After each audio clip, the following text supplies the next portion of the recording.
Hello दोस्तों, एक बार फिर से स्वागत है आपका अपने YouTube channel stock master 1CR में।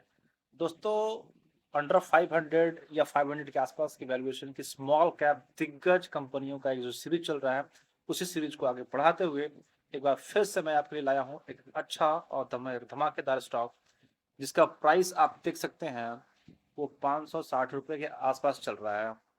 तो आज का रिटर्न जो दिख रहा है वो करीब 200 सॉरी 2.29% के आसपास का है। तो ये जो शेयर है वो अपने आप में अगर मैं मोनोपोली कहूँ तो शायद गलत भी नहीं होगा, क्योंकि इस कंपनी का जो मार्केट शेयर है वो 50% प्लस है। जी हाँ, 50%। और छोटी कंपनी होने के बावजूद ये 50% रखता है। तो आप सोच सकते हैं कि अगर ये कंपनी थोड़ा मिड कैप में आती है या लार्ज कैप बनने का क्षमता अगर हो जाता है बाद में ये फ्यूचर में, जो कि रखती है कहीं ना कहीं, तो जैसा इसका फाइनेंशियल है, जैसा इसकी कंपनी का बिजनेस है, उस हिसाब से ये कंपनी का जो ग्रोथ है वो सिर्फ और सिर्फ ऊपर ही जाएगा।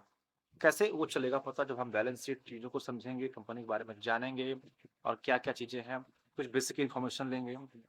तो इस तरह चीज़ें आपको जानकारी जब हो जाएगी तो लगेगा हाँ बिल्कुल ये कंपनी जो है ग्रोथ वाला ही है कि नहीं है। खैर, बात करते हैं आगे। आप देख सकते हैं कि वन डे का रिटर्न देख रहे हैं, 1 वीक का रिटर्न देखिए। 1 वीक का रिटर्न अब 5% माइनस है। 1 मंथ का रिटर्न भी अब लगभग 5% के आसपास माइनस चल रहा है। 1 ईयर की बात करें तो 18% माइनस है।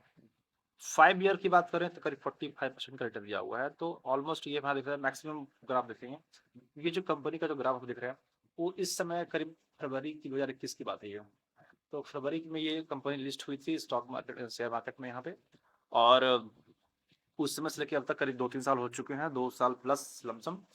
तो अब 2 साल में रिटर्न दे सकते हैं कि 45% है। लेकिन मैं ये दिखाने के लिए नहीं लाया हूँ, समझाने के लिए ये लाया हूँ कि आप ये देखने वाली बात ये है कि जब ये कंपनी का जो हाई है वो आप देखिए 1510, और जो लो है वो आप देखिए 351, और आज का प्राइस देखिए तो ये करीब 560 रुपए के आसपास है। आप अगर आप मार्केट में एक्टिव होंगे तो कुछ आप समझ पा रहे होंगे मैं कहना क्या चाह रहा हूँ।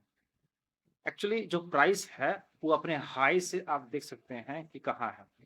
तो इस तरीका ये जो साफ साफ इशारा कर रहा है कि ये जो शेयर है डिस्काउंट रेट में मिल रहा है आपको। अपने लो के आसपास जो दिख रहा था उसके आसपास से थोड़ा सा ऊपर आया है, लेकिन अभी भी समय जो है वो अभी गया नहीं है हाथ से। ये अपॉर्चुनिटी अभी भी आसपास है, क्योंकि आप इसका हाई से अगर कंपेयर करेंगे तो ये कम नहीं, आप ये कहीं ना कहीं आपको डिस्काउंट देखेंगे तो करीब 1/3 के आसपास है। यानी करीब करीब 30% आप अगर देखेंगे तो 30% के आसपास मिल रहा है अपने टॉप से। यानी अगर देखा जाए तो ऑलमोस्ट 70% आप कह सकते हैं उसके आसपास का डिस्काउंट है। तो 70% डिस्काउंट, और मेरा मकसद हमेशा से वही रहता है कि ताकि आप स्मॉल कैप हो, अच्छी कंपनी हो और थोड़ा डिस्काउंट रेट में मिल जाए। डिस्काउंट किसको पसंद नहीं आता है। आप जाते होंगे मॉल या कोई भी चीज़ आप सामान खरीदते होंगे, यहाँ तक कि आप जो सब्जी मार्केट खरीदते होंगे या जो भी चीज़ें लोकल मार्केट से आप कुछ भी खरीदते होंगे, वहाँ पे हर जगह भैया डिस्काउंट मिलेगा क्या। जब वहाँ पे आपको डिस्काउंट होता है तो यहाँ पे इन चीज़ों में भी डिस्काउंट जब होगा तो सोच के देखिए कि आपके चेहरे पे स्माइल तो आएगी आएगी, और खास करके आपके पैसे को कंपाउंडिंग जो करके देगा वो अलग मजा आपको आने वाला है। हम तो अभी ये शेयर आप देख सकते हैं कि ह्यूज डिस्काउंट है। इतना डिस्काउंट तो शायद आपके मॉल में नहीं मिलता होगा। 70% डिस्काउंट जो है वो मिल रहा है से, और रियल है, यहाँ कोई फेक नहीं है।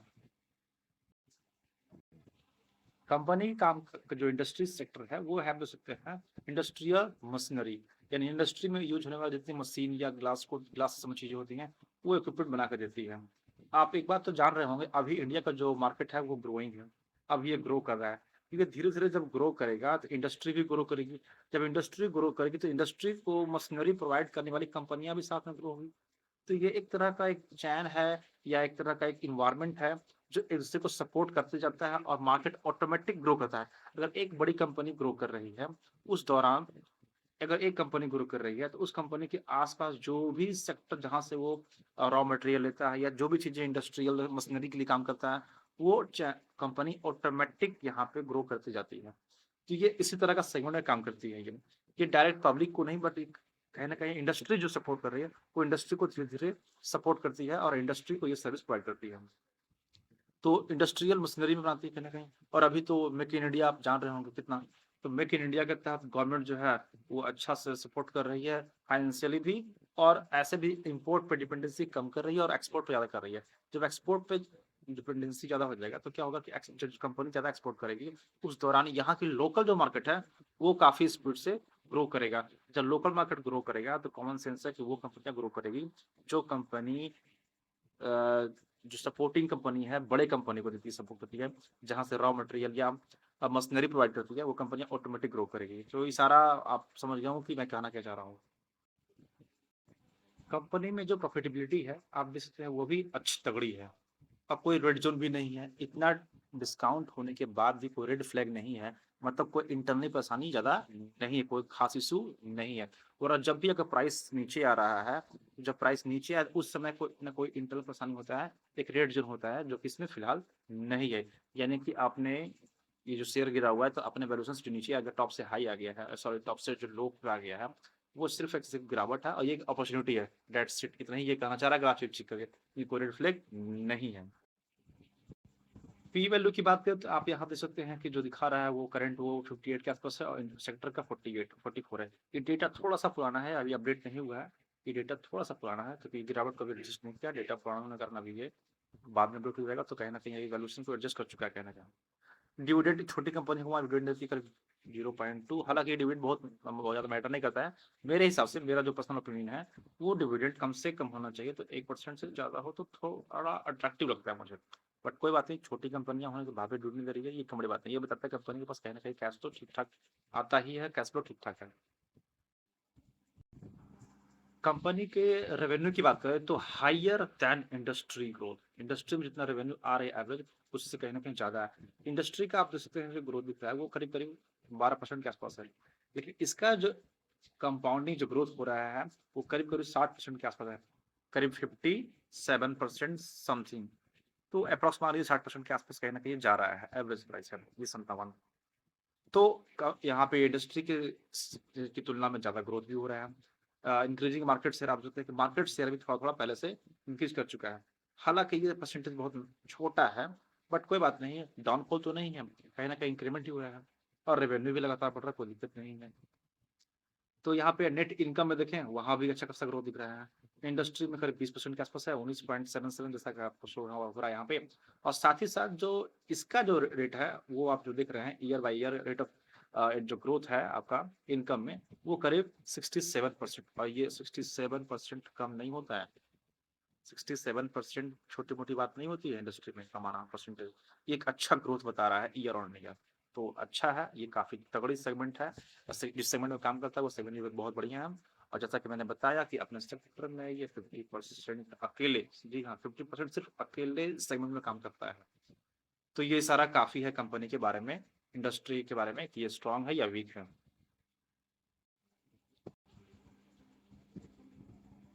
अब बैलेंस शीट के बारे में देखते हैं, कुछ फाइनेंशियल डेटा है। 2015 में 88 करोड़, 2016 में 92, 17 में 81, थोड़ी सी गिरावट, यहाँ 97, 2019 में देखिए ह्यूज ह्यूज डिस्टेंस यहाँ से ट्रेवल किया कहने गया। उसके बाद यहाँ देखिए 400 करोड़, यहाँ 488 करोड़, यहाँ 650 करोड़ पार, यहाँ देखिए करीब करीब 1000 करोड़ के आसपास। अभी ये डेटा 2023 का है, अभी पूरा हुआ भी नहीं है। और आप देख सकते हैं कि जब अभी 2023 कंप्लीट भी नहीं हुआ है उससे पहले ही 2022 का जो रिकॉर्ड है वो तोड़ दिया है। तो ये साफ साफ चीज दिखा रहा है कि कंपनी का जो रेवेन्यू है वो किस स्पीड से बढ़ रहा है। जैसा कि मैंने कहा था 67%, ये साफ साफ कह रहा है, इसका बैलेंस शीट चीख चीख के कह रहा है कंपनी क्या ग्रोथ हो रहा है, पैसा आ रहा है, लेकिन क्या हुआ है किसी ना किसी कारण से ये थोड़ा सा प्राइस को एडजस्ट किया है। तो मौका है अच्छे से इन्वेस्ट करने के लिए, सही अपॉर्चुनिटी है कहीं ना कहीं। जैसे ही इसमें गिरावट और हल्का देखा जाता है तो उस दौरान आपको सिर्फ और सिर्फ अपॉर्चुनिटी देखना है, ना कि कोई प्रेशर झेलना है आपको यहाँ पे। चलिए बात करते हैं कुछ प्रमोटर होल्डिंग की। शेयर होल्डिंग पैटर्न में उसके प्रमोटर जो है वो 70% प्लस होल्ड किए हुए हैं और लगातार अपने पोजीशन को बनाए हुए लंबे समय से। म्यूचुअल फंड ने भी एंट्री कर दिया है, यहाँ तक कि आप देख सकते हैं कि डोमेस्टिक इंस्टीट्यूशन भी एंट्री कर दिया है। फॉरेन इन्वेस्टर, जी हाँ 4% फॉरेन इन्वेस्टर कम नहीं होते हैं। बाकी रिटेल भाई भी यहाँ पे मौजूद हैं, हम जैसे आप जैसे रिटेल इन्वेस्टर जो है वो भी यहाँ पे लगा चुके हैं करीब 25% के आसपास। लेकिन अभी ये डेटा में बदलाव क्या है मैं बताता हूँ। ये डेटा में हल्का सा बदलाव है जो न्यूज में आ चुका है। म्यूचुअल फंड, म्यूचुअल फंड कंपनियां जो है इसमें अपना स्टेक अब बढ़ाई है, इसी मंथ की खबर आई। ये भी बदलाव परसेंटेज जो है शेयर होल्डिंग पैटर्न में आपको बदलाव देखने मिलेगा। डेटा अभी अपडेट नहीं हुआ है।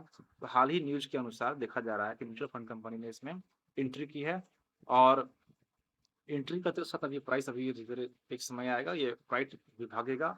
अभी म्यूचुअल फंड ने यहाँ कहीं न कहीं एंट्री किया और तकरीबन जो डेटा पाया जा रहा है उस करीब-करीब 200 से 300 करोड़ रुपए इसमें इन्वेस्ट करने की बात चर्चा में है। तो ऐसी अभी न्यूज़ में चर्चा है। चलिए तो अब समय आ गया है कौन-सा शेयर है और ये शेयर का जो प्राइस इस समय बता चुका हूँ 560 के आस-पास। आज जब मैं ये वीडियो रिकॉर्ड कर रहा हूँ तो इसका प्राइस करीब 560 के आस-पास चल रहा है।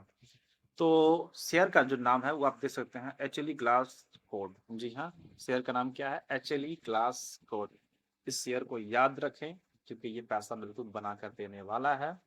बशर्ते आप इसमें पेशेंस भी रखें, सही अपॉर्चुनिटी का अभी मिल रहा है यहाँ पे। थोड़ी गिरावट अगर होती है तो सिर्फ़ आपको अपॉर्चुनिटी देखनी चाहिए, जहाँ तक मेरा पर्सनल ओपिनियन है। और आशा करता हूँ जानकारी आपको अच्छी लगी होगी और साथ ही साथ आप जब भी इन्वेस्ट करते होंगे, तो अपने फाइनेंशियल एडवाइज़र से चाहें तो एडवाइस ले सकते हैं। अपना खुद का भी रिसर्च करें ताकि मेरा मकसद सिर्फ़ होता है कि चीज़ें आपके साथ साझा करना, मेरा पर्सनल ओपिनियन साझा करना। बाकी डिसीज़न मैं चाहता हूँ कि आप सीखें, लर्निंग लें और डिसीज़न अपना खुद का हो तो और भी अच्छा होता है, ताकि पैसा अंत में आपको आपका पेशेंस और आपका डिसीज़न ही बनाकर देने वाला है। बाकी ये जानकारी अच्छी लगी होगी उम्मीद करता हूँ और हाँ, प्लीज़ अगर आपको जानकारी अच्छी लगती है तो लाइक प्लीज़ लाइक ज़रूर करें ताकि यही हमारा मोटिवेशन होता है और ऐसी जानकारी आपको पहुँचाने में हमें काफ़ी खुशी महसूस होती है। तो आशा करता हूँ आपको जानकारी अच्छी लगी होगी। धन्यवाद।